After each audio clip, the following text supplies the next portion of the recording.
All right. Hello and welcome to another Friday Expert Livestream. Hello to the Launchpad community. Good to see you guys again. I'm super excited with our guest that we have today. I'm going to bring him on in a second.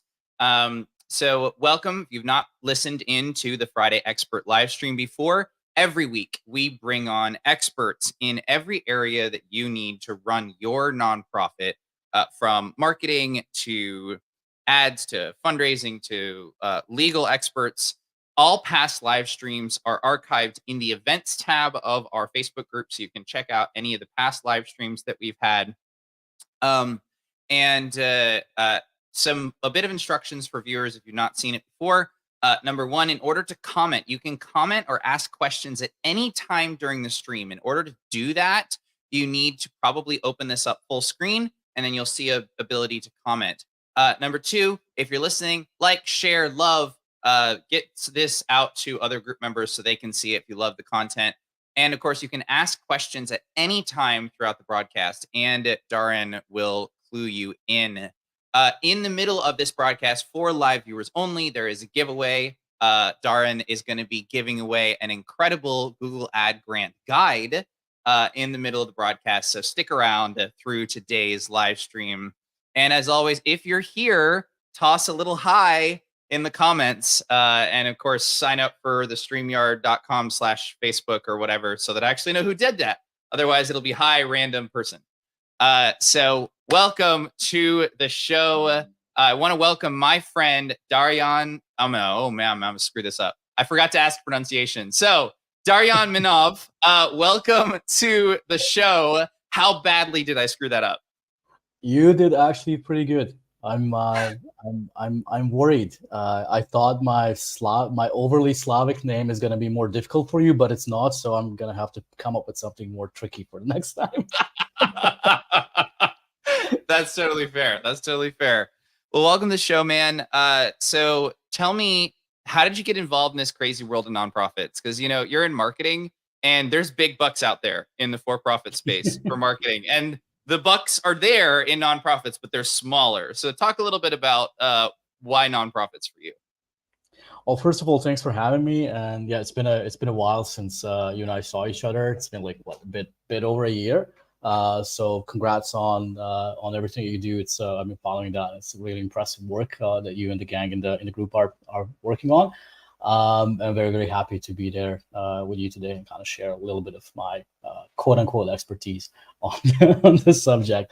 But yeah, kind of how I got into everything. Well, I grew up in kind of this like post communist society back in the Balkans. Like, I'm originally from Bosnia and Herzegovina, which is like part of this old country of Yugoslavia that used to exist up until the 90s. And it was kind of encouraged in generation of my parents to be active in society and do like some sort of stuff, to be like in either in sports or in kind of communal activities and all that. So I think a part of that is that upbringing kind of passed on stuff onto me. So I was kind of active in like whatever was going on in my hometown since childhood. But kind of the real stuff came from like early teens when I got involved with Red Cross and humanitarian organizations. Volunteered a lot with them, learned how to write projects, won some money on like this European Union grant thing that like I applied for the first time, never even know what a grant is. So he's also an expert in grant writing, if you want to talk to him. I could be. It could be if I wanted to. But I eventually, kind of long story short, kind of ended up basically making that like a huge part of my life. And back in kind of fast forward to 2017, 2018, I got invited by a friend of mine to run a think tank. Did that for about 3 years. We did really good stuff. But I was kind of sick and tired of working in volunteering and writing grants and all of that. Guys, how kind of exhausting that can be at times. And I was ready to get out of that. In the meantime, I stumbled upon search advertising, which is the thing that we're going to be talking about today. And I bumped into an old friend of mine at a conference in Belgrade. We haven't seen each other in quite a while. We hit it off, started chatting about. And then like a couple of months later, a friend of mine tells me, hey, there's this organization called Students for Liberty, and they're hiring for marketing staff. Do you want to join? I'm like, okay, fine, whatever. Like, let's see what's what's up in there. Little did I know that like 3 years later, I'm kind of getting into all sorts of in-depth, very technical marketing stuff, and effectively kind of combining my two loves, which is marketing and advertising through that job. And about a year ago, I kind of got out of Students for Liberty. I got out of like working full time in nonprofits and moved on my own. I had this consulting company that I started a couple of years ago, which was kind of in this like in between stage, and relaunched that last about a year ago from now. And ever since then, I've been doing this stuff: Google Ad Grant trainings, campaign management, and all sorts of really fun geeky stuff that I'll probably be nerding about for the next hour or so. Well, we'll give you plenty of time to nerd about it. So if this is in your presentation, just go ahead and roll into it. If not, I'm curious, what is the Google Ad Grant? And I'm sure at some point you'll share with us the catches, because like if you hear $10,000 a month and all you have to do is just sign up, like it sounds like a dream come true. And if it sounds like a dream come true, it's usually a scam. Sorry that I'm skeptical, but I do know the Google Ad Grant is working well for several nonprofits. So can you give like a brief overview of what the Google Ad Grant actually is, and what it takes to actually qualify for it? Absolutely. So I'm going to roll into my presentation at this point, if you don't mind, Perfect. because I kind of have all of that organized in my slides, and I think we're going to share this with the gang afterwards. Let me see if this can work. Okay. I think you should be able to see my screen now. I'll add it to the stage. It's loading. All right. Awesome. Roll Tide. Okay, cool. So once again, thanks for having me today. I want to talk a little bit about Google Ad Grant Essentials, but kind of before I roll into that, I'll take like maybe a minute to present the company and kind of the work that we're doing, because we're working a lot with nonprofits, and we're working a lot with kind of people that are interested in generally in marketing, education, and presentations, kind of stuff like that. So mission-driven marketing is the name of the company. We're a small team. That's 4 of us. We're working with a lot of nonprofits globally and locally here in Europe, and we're kind of focused on supporting businesses and nonprofits that want to make a positive impact in the world. So if there is a cause that you're passionate about, if there is an issue that you're passionate about, that you want to talk to your audience about, we are probably the people that you will come to and work with us to get some leads, to bring awareness, to get some responsibility campaigns out there. You can learn more about that on my website. I'll share the links later about that. This is kind of what we're doing for our clients, and a little bit of results that we have achieved over the last year and a half working together. I'm kind of mainly involved with this second section over here with paid ads, Google Ad Grant, and training education. So it's not just the Google Ads Grant that we're doing. We're also doing the advertising on Facebook, on Instagram, on YouTube, and all these like other platforms. So if there is something that you need for that, feel free to chat me or reach out through Dan or through like my contacts. We'll be happy to have a chat and talk to you about that. So Google Ads Grant Basic, to kind of answer to your question, Google Ads Grant is this program that Google launched in 2003, and they've invested about $9 billion worldwide for now. I think they supported at least one nonprofit in like every country in the world, which is kind of a huge amount of money. And yes, effectively and essentially, that is a $1,000 per month for eligible nonprofits to advertise. Now, there's a very important distinction that I have to make here, which is that this is not the money that Google pays to you and gives like into your bank account, but it is the credits. So you basically have this amount of money available from Google directly to advertise.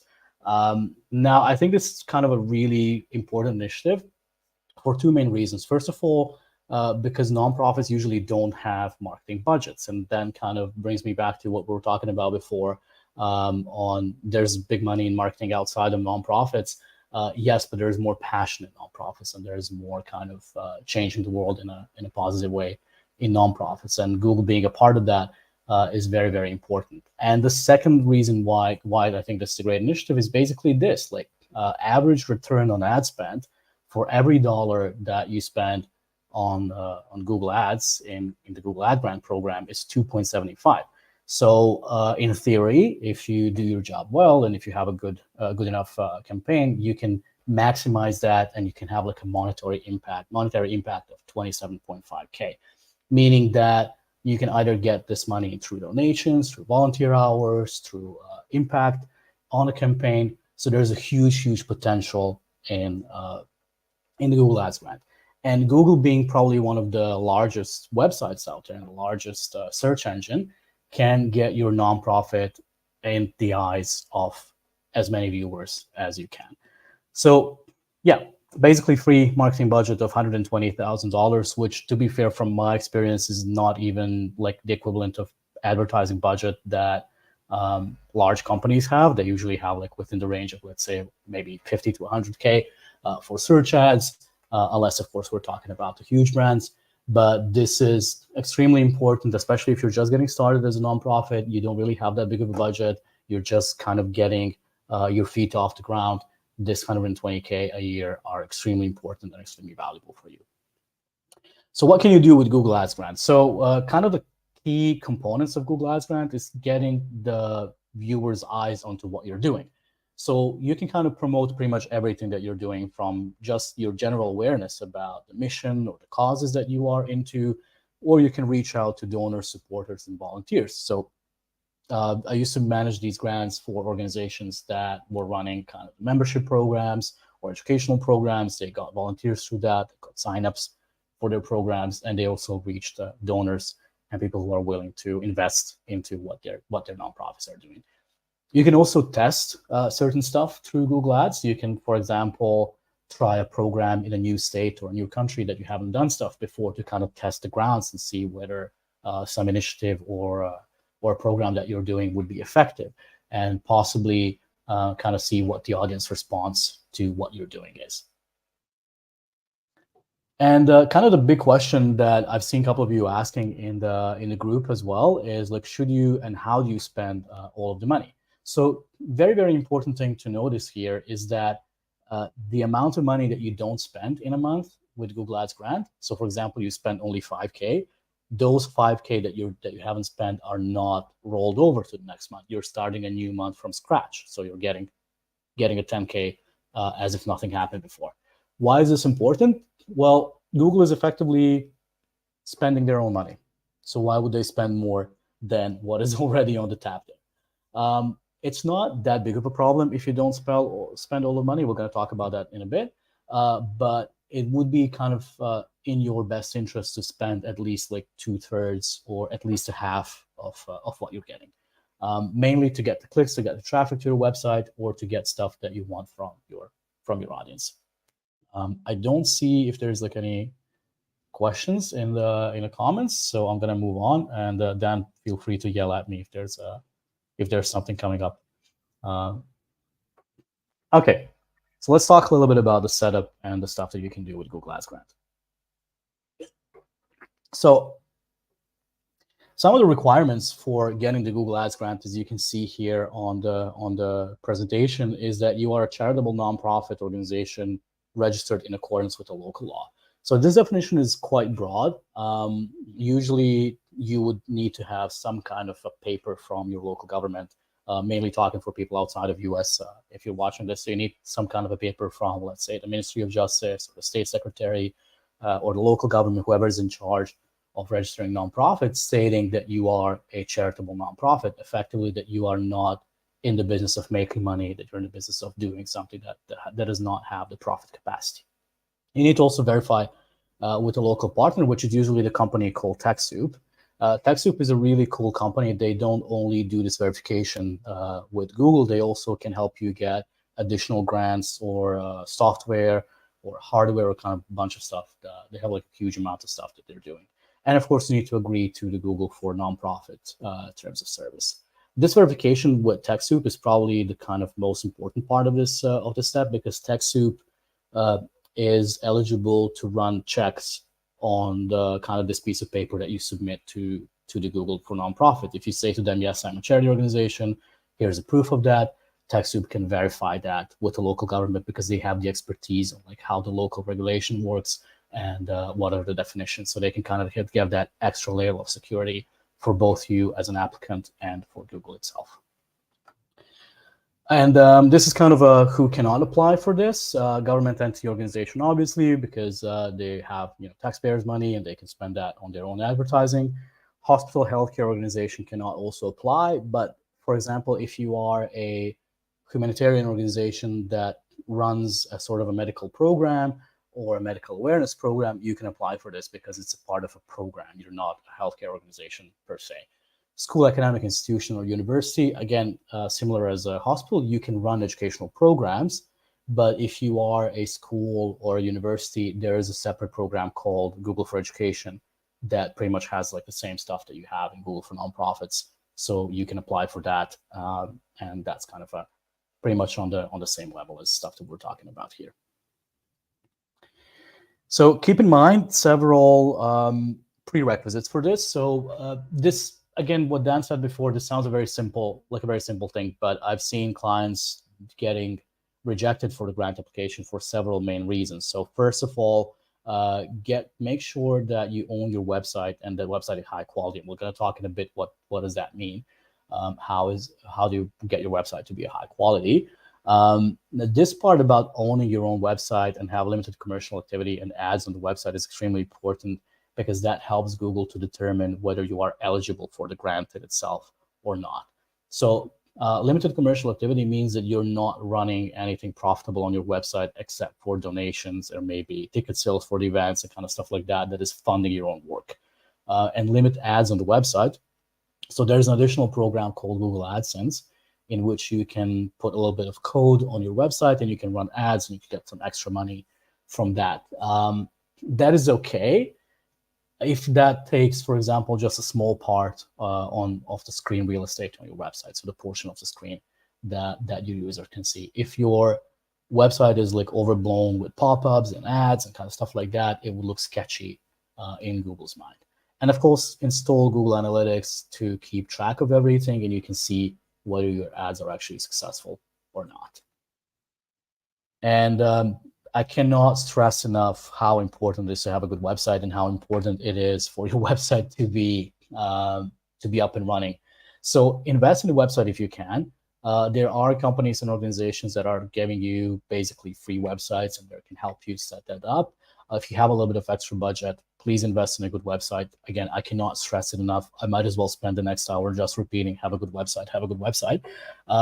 Because that is the first thing that your users and the first thing that Google sees in itself. So we are kind of beyond the age where you need to spit out a couple of $1,000s for a good website. You can get it for pretty cheap, for a couple of hundred or maybe 150 a year or something like that. You can get a really good website that is fast, that is mobile first, that is secure, that kind of runs in accordance with these Google principles. Another thing that is important here is make sure that the website is transparent and that your mission and vision are very clearly stated somewhere on the website. So for example, your about section or the about landing page. Transparency also means to kind of list your staff, make sure that your address is visible, your registered address, so that Google can kind of verify that this is a real nonprofit behind this and it's not some kind of a scam that just wants free advertising money. Also, so make for sure that specifically, if I cut in here, so for that specifically, you want your physical address put on your website somewhere so that Google knows this is real. Yeah, exactly. So you can have that in like a contact page. It doesn't have to be too dominant, but again, it's very important because that is also one of the ways that they verify that you are a real nonprofit. So it can be a co-working space, it can be a virtual office. It doesn't matter, like as long as it is an actual physical address and not just like some PO box or something like that. Another thing that is extremely important is to have the quality and the quantity of content. So Google rewards websites who are frequently updating their content, who have blogs that they're publishing, who have pages that are up and running. So kind of a good rule of thumb is to have, let's say, a separate landing page for every service that you provide. So for example, if you have a couple of educational programs, give each of those programs a separate landing page on your website. Make a separate donation page. Check out all the links that are working. So internal links that are linking to different pages on your website, and also the external, if you're like referencing, for example, my Google Ads grant guide on your website for your customers or the users. Make sure that it's working. Make sure that like my website is not broken. I see a question there. What if you use a registered agent if your official physical address? Great question. As long as it's a physical address, it's fine. So if you have a registered agent, that's also fine. I've worked with the nonprofits that like don't even have an office, that use like a virtual office or something like that. As long as there is some kind of mailing address that has like street name, street number, PO number, and like city and state, you're fine. So a PO box, for example, or a personal mailbox would work for this kind of thing. It doesn't have to be a physical address. It doesn't have to be a physical address. PO box sometimes works, sometimes don't. That kind of depends on how does it look like on the website. So the kind of ranking of these signals is that this address is not exactly too important if you have all of this other stuff up and running, if your website is fine and the content is updated. But if you, for example, have a small website that is kind of not really built properly, there's like stuff lagging on that, then they're going to check that as well. They're going to kind of make sure that you're not just running some kind of scam operation in the background. So PO boxes are okay, but I would kind of advise, avoiding them and having some kind of address, even if it's like a virtual office. And I'll briefly chime in here too. If you're just starting out, I recommend getting a address from like UPS or FedEx or your local. We have a local mailbox company here. If you get one that looks like a real address, it will help you in lots of different ways. Business card, Google, even if it's still just a box, if it looks like a real address, it will generally help you. Exactly. Awesome. Okay, I have a few more stuff to talk about here, but here are some of the tools that I recommend to kind of check in and see. Before you go on to these tools, is there a rubric Google uses? For example, content on Facebook or Twitter or lots of other places, it is governed by AI, more or less. They have an AI that looks for spam, and you look for these things to know what spam is and what is good content. Does Google have a rubric that they use that's like the website, gets you this many points, or this many gets this many points? Or do they have like an actual physical person look at the website and go, no, that's cool? Like it seems a little vague what actually gets you to qualify right now. Yeah, that's pretty much right. Kind of the signals that Google uses are a little bit vague on like what they consider to be ranking. So I could probably spend like at least another hour talking about the ranking signals, which is a completely different topic, but we can have like a essential SEO workshop at some point, because that is a part that is also important. But in the latest update, the one that came out in October, Google is effectively not treating the AI content as bad per se, as long as it's as long as the quality is fine. And what they consider by quality is that is written with the user in mind in the first place. So like if you are writing something that is useful for people that are coming onto your website and they're reading that, then Google is going to take that as fine, regardless of whether that's written by an AI or a real person. So that's done through crawling. So Google has this like spiders, they're called spiders, which is basically a small piece of software that gets into your website and kind of goes, crawling through that and checking on stuff that you have. They check whether the stuff is, when it's written, what kind of keywords are you using, what kind of signals you're showing, that you have like links, that you have research to your stuff, because they're kind of cross-referencing that and indexing with different websites and kind of giving an overall kind of idea whether stuff is okay or not. There's a bunch of tools that you can use for that. There's a tool called SEMrush, which is kind of this like search engine optimization tool, which you can go and kind of do the content check and see whether it's going to rank fine or not. It's going to give you like suggestions for improvements. And maybe this is in the giveaway, but I guess what I'm trying to get at, leaving SEO out of it mostly for now, what I'm trying to get at is, when you apply for a grant from lots of different places, they have almost a checklist. Do you have, say, your address on your website? Is your website optimized for mobile? Blah, blah, blah, blah, blah, right? That I kind of want the leaders who are listening in to have this checklist of here's what I need in order to apply and have the best chance at success. And I want to see, is that something you're going to toss out in that giveaway? Or is that something that's like more specific than have good content on your website? Obviously, from an SEO standpoint, you want to have good content on your website. Yeah. But from a Google standpoint, and actually the Google ad grants, what do you actually need to get that grant, essentially? So I can toss in the Google Ad Grant guide at this point. I think because it's a part of that. So there are stuff in my guide that talk a little bit more specifically about these like signals and the checklist for Google. Awesome. Effectively, like 3 things are pretty much important, which is like make sure that the content has some kind of length and depth to it. So like make sure that stuff is researched. Let it have like maybe 1,000 or like 1,200 or plus words in the actual like article or the landing page that you're posting. Sorry. And make sure that kind of technically that there is a structure to it, use the headlines, that the links are not broken. And those are the basics. Like everything else is kind of, it's actually very susceptible towards the Google updates. So when the next kind of core update comes out or rank and file update comes out, like you're going to know more about what exactly Google is focused right now. But these are kind of the essentials that you need to have. And so you should apply soon so that you apply before it changes. Soon, yeah. It's gonna change again in like February or March. That's usually like they do a core updated spring and in autumn as well. So be kind of mindful of that as well. There's this tool that you see on the list here, which is called Page Speed Insights. Which is one really neat little tool for you guys to check out whether your website is like technically good. So it can give you like the scoring based on several different factors. One of them is the search engine optimization rank, and the other thing is technical stuff and whether kind of your stuff is up and running. And you can use these like GoDaddy Bluehost for hosting your website. Do them with WordPress, or like if you're not too tech savvy and you don't want to like install a bunch of stuff, you can go to services like Squarespace that you can like build out your website in that pretty easily.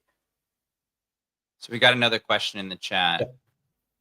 I will actually explain that in a bit. So if you just like hold your breath for another couple of minutes. Fantastic. Awesome.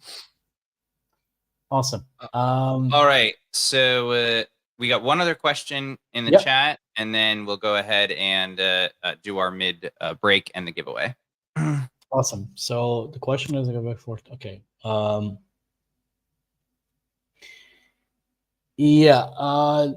mean, you're right.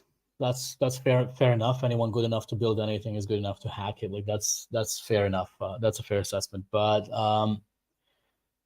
I don't think that's like generally that big of a problem.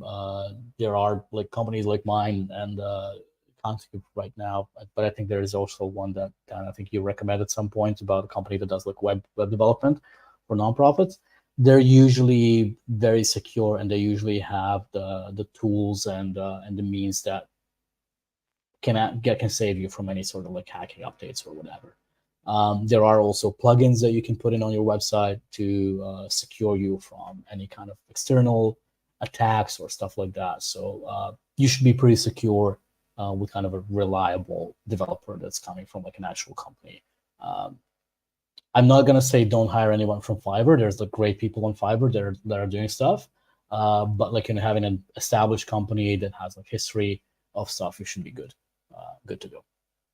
Yeah, there's a company that I'm really trying like hell to think of their name right now, who is absolutely fantastic at building websites. And the thing that I would also say from a cybersecurity perspective is, you don't have the same person build your website as the person who sets up your donation processor Yeah. and your bank account. Like, you set up your donation processor and your bank account. It's usually a piece of cake to do it. And then you have that person put the button on the website. So you do separate those two elements. You don't like hand them that, your social security number, your mother's maiden name, and your date of birth all at the same time. It's probably not the smartest idea.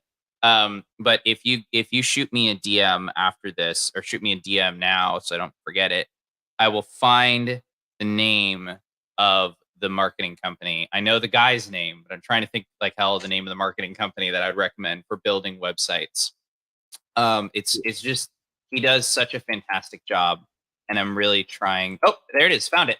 Awesome. Okay, so found it in my brain. It is called Pristine Media. This is Gabriel Miguel's outfit. Incredible nonprofit websites. Just does really an amazing job, and anybody I send to him is going to do awesome. Also, if he's a bit out of your price range, Kelsey Lyon, who we've had on here talking about the basics of graphic design, she also does incredible websites. She has years and years in developing brands and brand colors and all of that stuff. So not to turn this into a promotion for all of my friends, but seriously, the reason I bring them on is they do incredible work, and I've been trying to get Gabriel from Pristine to come on for weeks now. So if I do get him to come on talk about building websites, I will. But do check him out. All right, so we are going to go ahead and talk briefly about launching your new nonprofit, or if you know someone who's looking to launch their new nonprofit, tell them about the Rocket Ship. The Rocket Ship is our 90-day program that helps you create a sustainable, impactful nonprofit in 90 days for the same cost you would pay an attorney to set up just your filing fees. So if you're looking for a nonprofit that's going to make a significant impact on your community, on the people you're looking to serve, and actually start to change that community, that's what we've built the Rocket Ship for. You can check out the Rocket Ship at nextlevelnonprofits.us, or shoot me a message after this, and we can have a chat about your nonprofit and where you are looking to go. And with that, we'll bring on Darjan, and he can talk a little bit about his giveaway that he has for you in the comments. Awesome. Well, thanks, Dan, for this. I'm looking forward to checking out Rocket Ship myself. It sounds like a really cool project. So I'll be kind of talking a little bit more. I have like a second part of the presentation. I want to walk you through the application process, kind of the very, very like rough basics of how do you do Google Ads themselves, like how do you set up this stuff. And as you already figured out from my like intro talk about the website, I do geek a lot about this stuff, so I don't want to like take too much of your time. That's why we made this Google Ads grant guide that you can check on the link in the comments. So if you go on that link, there's about a 40-page document on that kind of walks you through. Did you say 40 pages? I think it's a 40-page. It might be. Just wanted to make sure I heard you correctly. Okay, 40-page document does not fit in a tweet. No, it's not. No, you're right. I need to double check that. Maybe it's less. Let me open it myself. Like there's a okay. It's 36. It's fine. Oh, okay. Wow, that was a big deal there. But it does talk a bit more about kind of these stuff that we just tapped into. Again, like this kind of a short presentation, and I'm not sure if we're gonna have time to like go into like nitty gritty of how to set up a Google ad, but it's going to walk you through the process of kind of strategy, kind of how to think about Google Ads themselves, like what is kind of their usage. One of the things that I love to say is that Google Ads in general, even if you do them as a grant, or if you do them as like, if you just pay for them on your own, that's kind of a side dish. That's like a supplement to your nutrition. Like if you ever gone through like weight loss process or gym training or whatever, you know that every good trainer is going to tell you lifting weights and all of this stuff is like pointless if you don't have a good nutrition. It's like great nutrition is your base. So your website, the website is your nutrition. Like that's the base. Lifting weights is a good strategy and kind of stuff that you do in your general marketing and kind of how you think about it. And Google ads, Facebook ads, all this paid stuff, whether you do that through the grant or through your own budget, is just a supplement. So it could like get you that extra boost and extra push that you need to rise above. So it's like, consider that as like a 10% effort and put pretty much everything else into your strategy and your website. So if you go into the guide, you're going to see kind of a lot of stuff about that, a lot of theory about keywords and how to pick them and how to make sure that like your ads are of good quality. But also extra part of that is a little neat Google sheet called ad planning template, which you can use to kind of sort through this entire process. You'll see how there's like a little explanation how to use that. That you can kind of track your keywords, track your results, and make sure that you like make decisions about your process. And the another part of that, if you sign up through that link, you're going to get into my mailing list. I'm going to send you like weekly tips. And also you can reach out directly if you want to set up like some sort of a consulting call or like check-in. I can do like an audit of your ads or something like that, which of course we can chat more offline. Let me get back into the talks about this. And again, because there's more of this stuff in the guide, I'm kind of walk you through this very quickly. So once you apply for Google Ads grant, you basically have to get approved for Google for Nonprofits for the first thing. So you're going to go to Google for Nonprofits website. You're going to see kind of a sign up for that, and then you're going to get verified with TechSoup. How to get verified with TechSoup is basically you're going to get this little token that you need from them. This is kind of how this looks like. If you don't have a token, they're gonna take you to TechSoup website for your country or your state, where you can get the token from. It looks like something like this. If you can see this here, like it's a string of numbers at your nonprofit name. What is very important to remember here is that at any point during this stage, you do not set up a Google ad account itself. So everything that you do through Google for Nonprofits.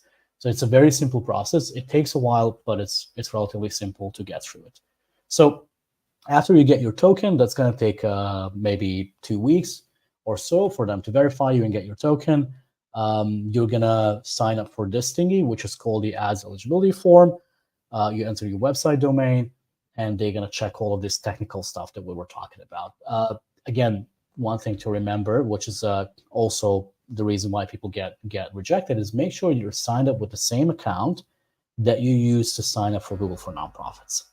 So if you have used, for example, your nonprofit email, which is like dan@nonprofit.com, use that email for the sign up. It's extremely important because they're going to verify your domain, they're going to verify your email address, and then they're going to do all of the technical stuff on their side.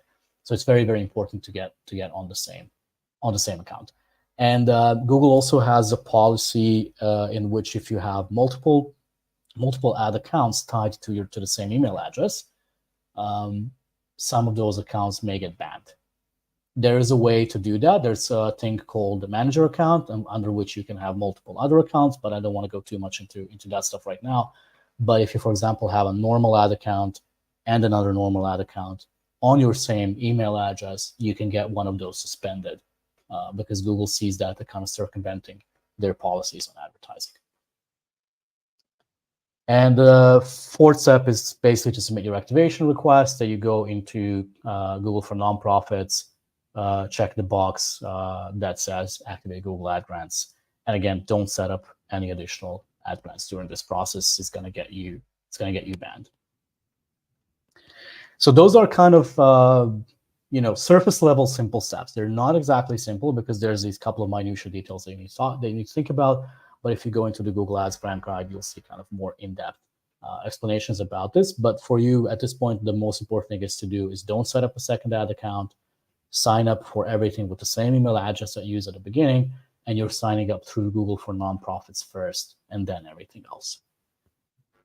All right, let's talk a little bit about Google Ads themselves and kind of how that works. So when you get approved, before you do that, question from me. About how long does it take for you to know if you're approved or rejected once you actually sign up for the grant fill form? Give or take 2 to 3 weeks. So the entire process from like getting verified with TechSoup to getting your ad account started is at minimum a month. So like about 4 weeks, 4 weeks at minimum. The reason for that is so again, start now. Start as soon as you can, like start immediately, like right after we jump off this call. The reason for that is that, again, Google Ads grant is the money that Google is giving away effectively for free for you. And you're not really getting, the same amount of support as you're getting for like a normal ad accounts that are paying for that. Looks like we've got another question here. If you don't know the answer, I do. I don't. Okay. But I think we're on the same page, but I'll let you answer this one. In the United States, the official form for getting your nonprofit status is the 1023 form. Yeah. So essentially what they're asking is you have to be approved as a nonprofit in order to get the Google Ad grant, and which is yes. Yeah, which is yes. So what we said at the beginning, like whatever the regulation, the form is like in your state or in your country, if you're outside of the US, that's the thing that you need to wait to be approved. Usually something else. Sorry, go ahead. Yeah, just one sentence more. So usually what I've been dealing with when I'm like supporting my clients to get approved, we usually get the 501c status from the IRS, and then we get into the Google Ads grant, because kind of IRS is more standardized in a way, and it's kind of more recognizable as kind of quote unquote like harder proof that you are a nonprofit organization, because you get that tax exempt status from the IRS. And something to note too is that process can take up to 6 months. So if you have not submitted an expedite letter, do so, because the expedite letter is super awesome and is one of the best ways to get approved incredibly quickly. That's a little bit of my domain of expertise. Awesome. All right. Let me kind of walk you through this stuff, and then we can probably have some more time for questions. This is the fun bit. And let's talk a little bit about how Google Ads work in themselves. So as you know, probably what you use Google for most is to search for stuff. So you're typing in some kind of keywords and you're getting some kind of results, and then you click on them and go to those websites. This is basically the back end of that. So what is happening in the background of all of that. So once you get approved for Google Ad grant, you're only approved for the search advertising. So you're only approved for this bit that relates to keywords. So you're paying to get your ads shown up on a certain keyword. I want to talk to you a little bit about kind of the architecture of the ads account in the backend. So the ads account functions as a basically grouping of all of the stuff that you're advertising on. You're usually going to see a campaign, and you're usually going to see a campaign having some kind of ad groups. Ad groups are basically what it says. It's a grouping of ads. And then you're going to see some ads in those ad groups. As you can see, like in this little drawing here, ads are usually diversified based on the keywords that they're in. So keywords are basically the stuff that your users are going to be typing in, and then your results are going to be showing up for those keywords. My kind of general suggestion and rule of thumb is to diversify your ad groups based on topics. So for example, you can have a branded ad group, which is like just your nonprofit name and kind of associated words, and advertise for that. You can have a donation one. You can have name of a certain program or topics of a certain program. For example, if we're talking about what Dan is doing, one of the ad groups can be how to set up your nonprofit, how to get the expedited letter, kind of those sort of stuff. Why is this important? It's not exactly important for Google in itself, because Google is going to show your ads based on the keywords, whether you organize them or not. But it helps you to optimize stuff. It helps you to kind of see stuff more easily in the back end of the Google Ads account. The rules that Google Ads and Google Ad Grant are suggesting is to have at least 2 campaigns with 2 ad groups in those campaigns. So effectively, you have 4 different ad groups, and you have 2 ads in them. So you have about 8 different ads going around at any given moment. We're going to talk in a second about like what the ad is and how does it look like, but just kind of remember to have a good rule of thumb to have that. Let's talk a little bit about. And you spend 10 grand on these 8 ads per month, basically, is the idea. You spend 10 grand on these. We'll talk about budget like in a couple of minutes. So the elements of an ad are as follows. So you have your headline, which is kind of the title of your ad, and you have a description, which is like what your ad is about. So your headline can be the name of your nonprofit, the name of the program, or some kind of call to action or motivation. The description is kind of what that is all about. You have a display and destination URLs. Display and destination URLs are a neat little fun trick that Google is doing. So your destination URL is where your user is going to go when they click on. So it's going to be, for example, name of your nonprofit.com/donate. But you can change that to look as something different if you wanted to. We have actually played with that a lot before, and I found, for example, that if you have a very long second part of URL, like after the slash, if like the name of that is super long, then you can use a display URL to kind of shorten it and to make it a little bit fun. Can it be to the same landing page? Usually the kind of general advice is like, no, have different ads go to different landing pages. But I'll show you like in a bit what you can do to kind of improve. Like if you have a very specific landing page they want to show more times, then I'll show you just in a bit what to do that. And these are the extensions. So that's like these extra stuff that you have on the ad. This is how usually the ad look like. So this is the headline, number one. This is the headline. So you can see that Cruise to Mars is what they're offering. Best Space Cruise Line is the name of the brand, and Experience the Stars is kind of their call to action, what they want to do. Example.com/deals, this is kind of your URL, and the number 3 is the description. So what you can do with that. Usually you will see stuff underneath this part here, which is going to be like some kind of, I don't know if you can see my cursor. Yeah, you can. Okay. So you can see like additional stuff underneath here, which is called site links. And that's basically what you asked for, before. So you can have like a branded campaign that has a site link that goes to your donation page or to a program page. Or you can have a different ad that with the site link takes you to something else as well. So you can kind of use these options to show a single landing page multiple times, as long as it's not the main link. Because the general rule of thumb is like for each ad group, effectively you have a different landing page.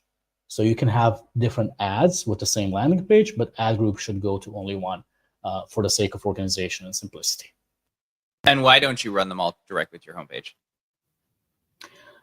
Because you were basically going to waste money on just a homepage. So if you have, again, we're coming back to the SEO stuff. So if you have stuff separated in your on your website, it's also great to have them separated in the ad account itself to kind of reflect that structure of the website in the ad account. And Google is going to reward that because kind of the general principle upon which it works is that your ad is connected through the keyword to your landing page.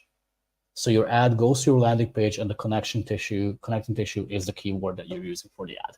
So as you can see for these guys here, which is probably the cruise, the Mars cruise, that keyword. So if you have that connection built out, then Google is going to reward you. It's going to give you more advertising real estate. It's going to show your ad up in the up on the search landing page. Okay. So you're going to set up these campaigns with 2 ad groups and 2 ads per ad group, and you can kind of choose different goals for this. My general recommendation, if you're just getting started and if you're kind of running these ads for the first time, is just choose website traffic as your main goal because it can get you the biggest amount of clicks towards your website. All of these other stuff are kind of cool. You can use brand awareness and reach to kind of people can find more of your name and about what they're doing. You can get more leads, which is, for example, email signups or volunteer signups and stuff like that.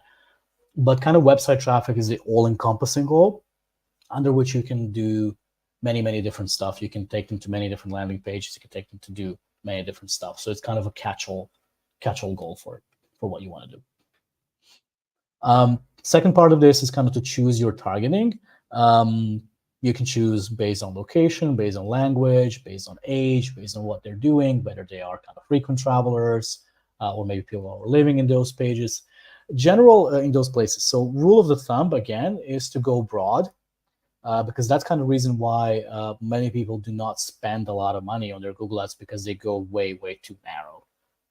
My kind of philosophy is to go broad and then narrow down as you move down the line, as you can kind of analyze the behavior of your audience. Again, you have an information about that in the ad grant guide, in which you can see kind of how to do the optimization as well. So go broad. Can you give an example of broad versus narrow?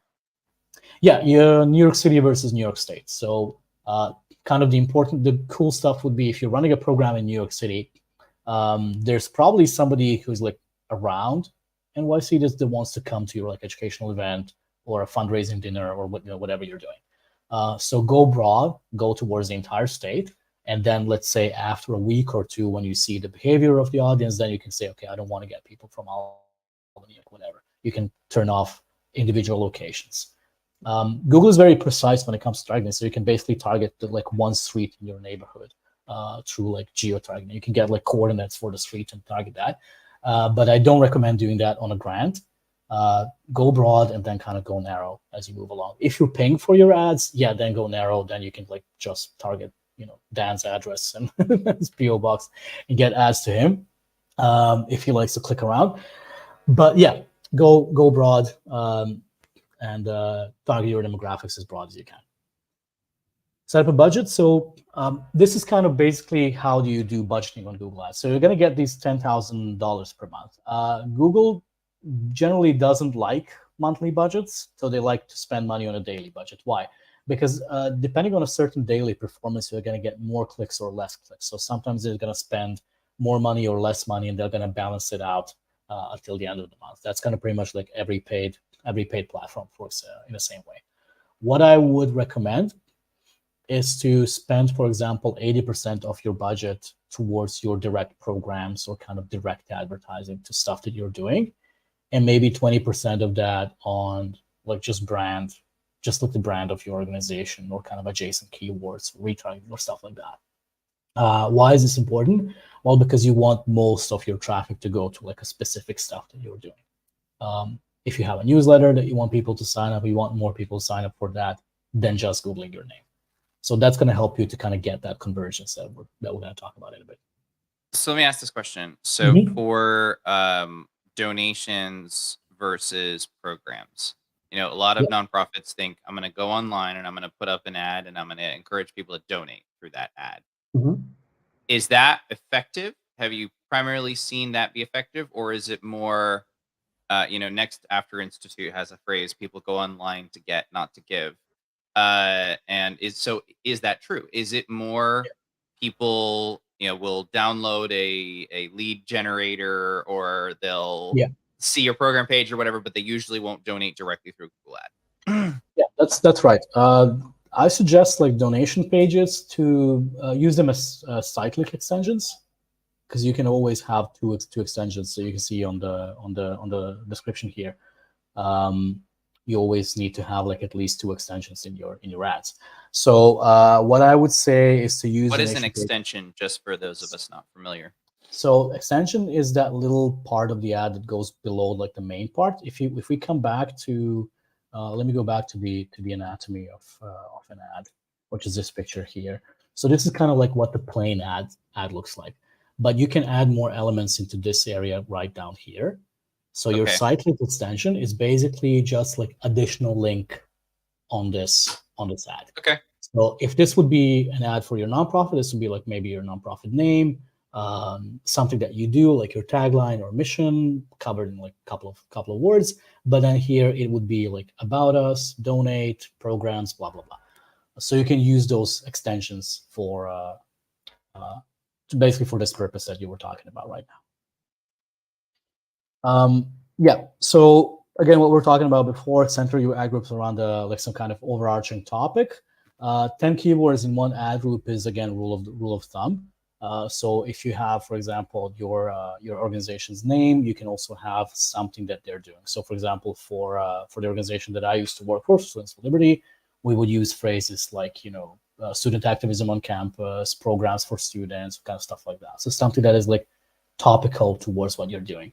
You're going to see in the ad grant guide how to choose your keywords.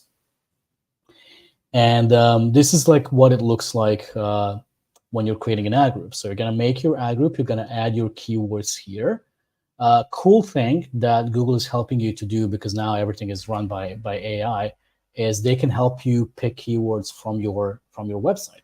So if you can put, for example, the link to your website or to like a specific page that you want to advertise, like the page with your programs, they can pluck out the keywords from that. And you're going to see the suggestions in this area here. And then you can kind of pick and choose which ones you like, which ones you don't like, which you think that they're going to perform better. Then you go basically to create your ads. You can have like different variations, but just be mindful that these headlines have 30 characters, so they're limited towards that.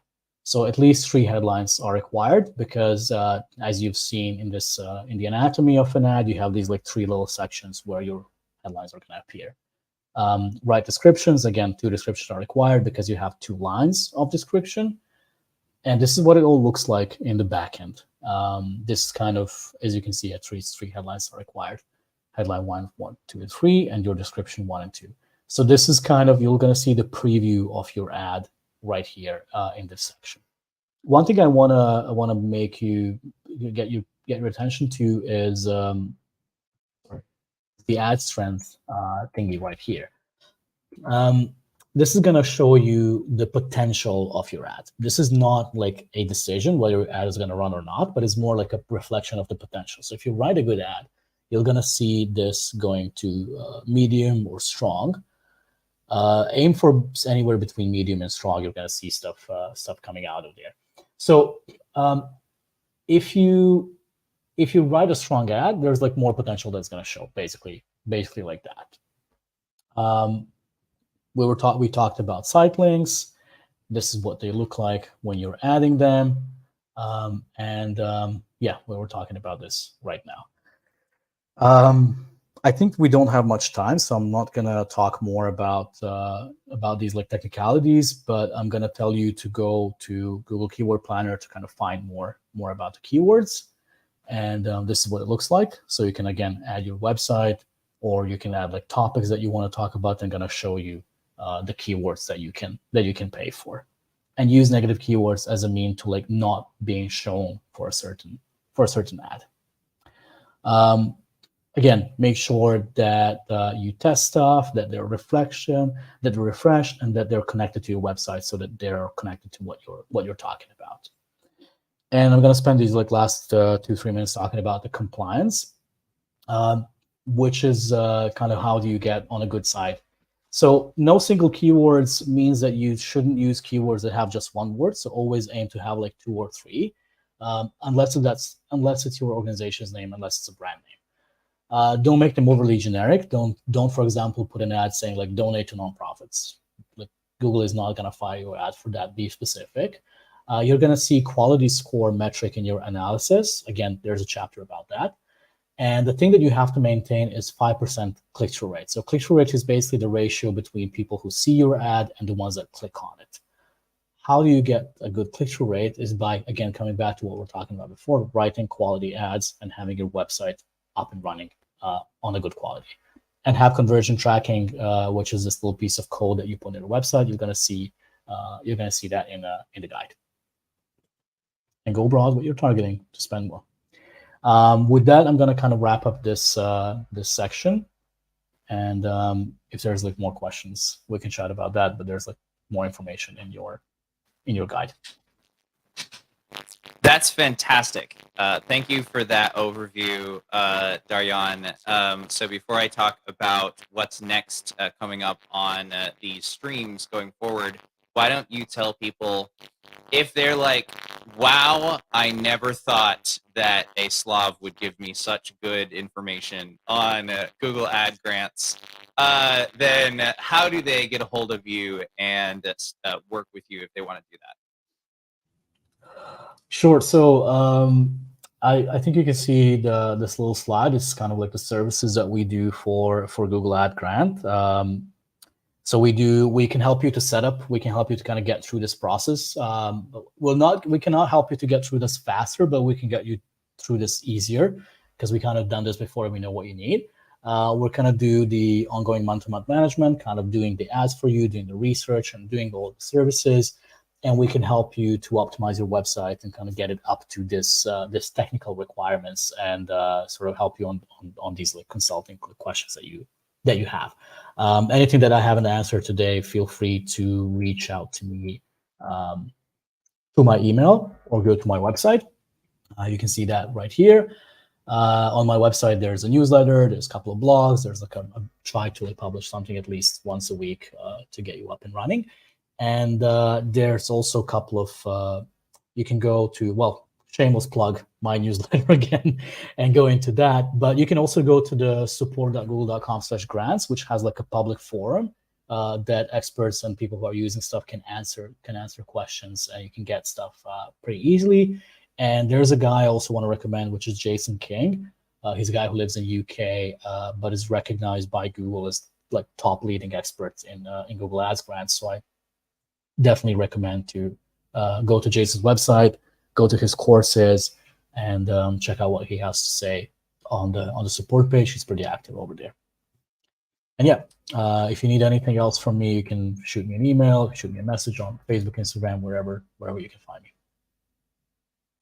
Fantastic, Darjan. Thanks so much for coming on. And for those who are here, let's talk about next steps for this broadcast. It is Christmas, which means, or Christmas is coming up in a couple of weeks, which means this is the last Friday Expert live stream of 2023. When I first started these live streams, I wasn't entirely sure how I wanted to do this, and if there was be a community for this, if people would be interested in this kind of thing. I just knew that as a nonprofit leader, you literally have to do everything, and you literally have to learn everything, and you have to figure out everything. And I thought maybe bringing in some experts to teach you the basics of that would help. And of course, we've garnered a small community, but we've got a community who listens in on these live streams every week. So you guys are the reason that I do this. And I just want to wish all of you a Merry Christmas, a Happy New Year, and I will see you guys in the new year as we bring on amazing guests who I can't say their names because they haven't technically committed, but I don't lose people.